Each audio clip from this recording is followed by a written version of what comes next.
अब ऐसा है, जब कोई जैसे नारायण है, विष्णु है, वो पृथ्वी पे आ रहे हैं, ठीक है?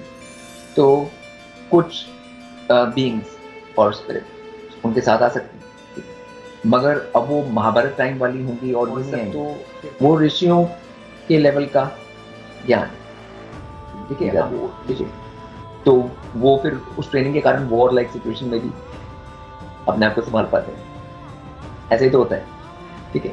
तो अभी ट्रेनिंग अपने आप को कोई भी दे सकता है।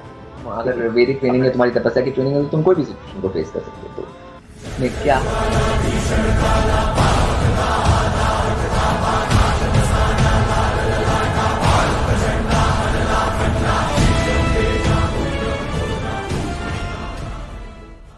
तो अब कुछ क्वेश्चन है तो लोगों ने कई बार कमेंट करके पूछे, उसको मैं लेने की कोशिश करता हूँ।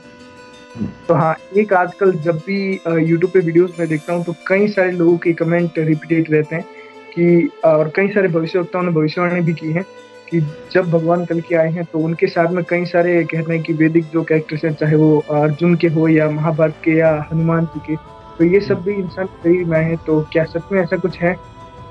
अब ऐसा है, जब कोई जैसे नारायण है, विष्णु है, वो पृथ्वी पे आ रहे हैं, ठीक है? तो कुछ बीइंग्स और स्पिरिट उनके साथ आ सकते हैं, ठीक है? मगर अब वो महाभारत टाइम वाली होंगी और ये सब तो फिर फिक्शन है। मतलब ये तो तुम स्पेकुलेशन मार रहे हो। मतलब वो कौन होंगी, कोई भी हो सकती है, कि वो पहले नहीं आई थी तब भी हो सकती है, ठीक है? मतलब ऐसी, मतलब ये जो व्याख्या कि कौन आएंगी कौन नहीं आएंगी, वो ऋषियों के लेवल का ज्ञान है, ठीक है? अब वो ऋषि लोग खाली पृथ्वी लोक में तो नहीं बैठे हैं, वो ऋषि लोग तो बहुत ऊपर के लोकों में बैठे हैं। उनमें भी सबको नहीं मालूम होगा कि कौन आ रहा है कि कौन नहीं आ रहा है। और अब यहाँ पे कोई ह्यूमंस बैठे हुए हैं पृथ्वी के ऊपर, वो ये सब स्पेकुलेशन मारे कि कौन ये आएगा वो आएगा, तो ये बात ठीक नहीं है। मतलब इन सब बातों से कंफ्यूजन बढ़ता है। और जो पॉइंट है, एक्चुअल पॉइंट है जो अवतार का और ये परिवर्तन का और प्रकृति जुड़ने का, वैदिक सनातन से जुड़ने का, वो सारा खत्म होता है।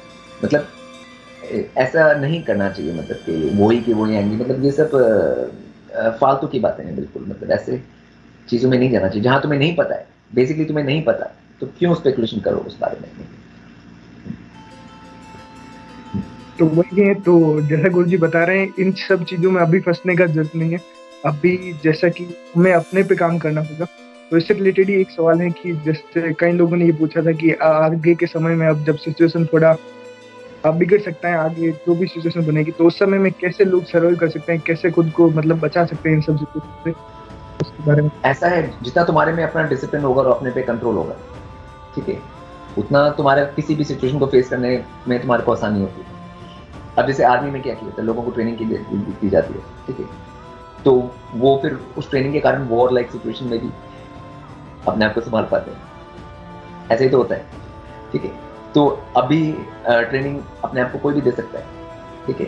अपना डिसिप्लिन बढ़ा सकता है। जैसे वैदिक सनातन जो है, अगर उसमें कोई फॉलो करता है तो डिसिप्लिन तो उसका बेसिक है, बेसिस है, तो उसको तो डिसिप्लिन में रहना ही पड़ेगा। जो भी वैदिक सनातन को फॉलो करेगा वो तो बहुत डिसिप्लिन भी होगा, वो तपस्या करने लायक लेवल का डिसिप्लिन होगा, वो तो आर्मी से भी ज़्यादा है डिसिप्लिन। तो जब आर्मी के जवान भी उस ट्रेनिंग के कारण, 1-2 साल की ट्रेनिंग के कारण हार्ड सिचुएशंस को फेस कर सकते हैं, ठीक है? तो तुम अगर वैदिक ट्रेनिंग है, तुम्हारी तपस्या की ट्रेनिंग है, तो तुम कोई भी सिचुएशन को फेस कर सकते हो। तो इसमें क्या प्रॉब्लम है? मतलब कोई प्रॉब्लम वाली बात नहीं।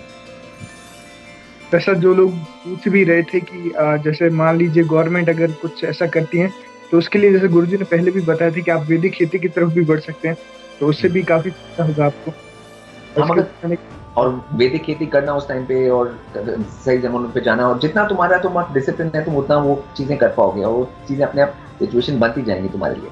तुम मतलब वो सब तुम्हें जैसे तपस्या करने का एक वो होता है, उससे एक डिसिप्लिन आता है, उससे तुमको कोई भी सिचुएशन को डील करने का सेंस आता है। तो वो जो सेंस अपने आप आएगा, और वैदिक सनातन में वैदिक खेती, वो जो सेंस है, वो सब सेंस भी वापस आएगा अपने आप। तो वो तो काम करते रहना चाहिए लोगों को उस तरफ, और इसकी चिंता नहीं करनी चाहिए कि मैं बचूंगा नहीं बचूंगा। अगर तुम उसमें अगर तुम खत्म भी हो जाते हो तो उसमें कोई वो बुरी डेथ नहीं है। अगर तुम सही काम करते हुए मरते हो तो वो कोई बुरी डेथ नहीं, ठीक है।